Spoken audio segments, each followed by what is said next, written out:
you mentioned a fitness program, which is a wonderful thing.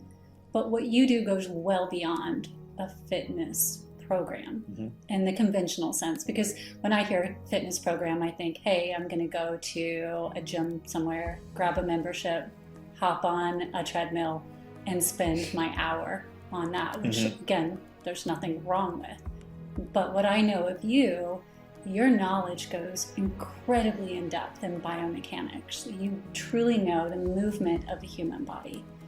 Is there a difference between going and getting a gym membership and getting on a treadmill and talking to somebody like you who thoroughly knows the movement of the body? And is there an in-between there? Yeah, that's a really good question.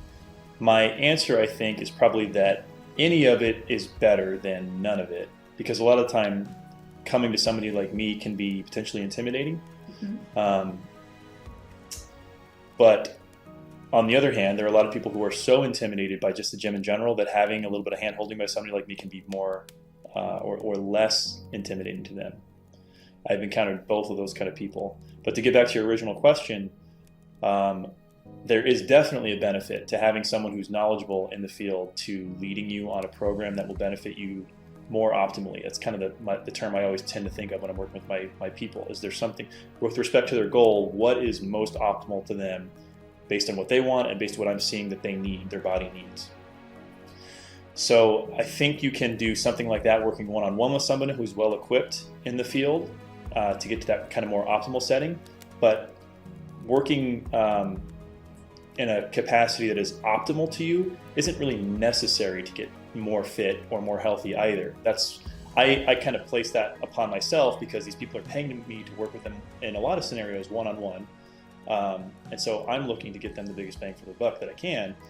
If it's someone I'm working with online where I'm not one-on-one with the person, I'm certainly still working for them as hard as I can in developing a program and checking in with them. But there's not as much hand-holding, obviously, because they're going off to do their exercises on their own. So I would say that's probably the middle ground if I had to come up with an area, is having a guided program still, and someone who checks in with you on areas outside of that, like how is your diet? What are we looking like today? Are you sticking with what our goals are outside of the gym as well? Are you trying to get as much sleep as you need? Are you working on maybe meditating to help kind of resolve some of the stressful issues that you're dealing with?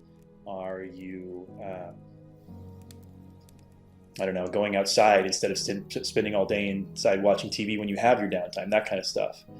So I think maybe online work with someone might be the middle ground to that, but there definitely are two ends of the spectrum with that too. Again, the treadmill, just going in there and into a big box chain gym and doing that is better than nothing, but there could be more done for sure too. It maybe is a good way to kind of get your feet wet and get more comfortable with the space. That might be a good way to look at it.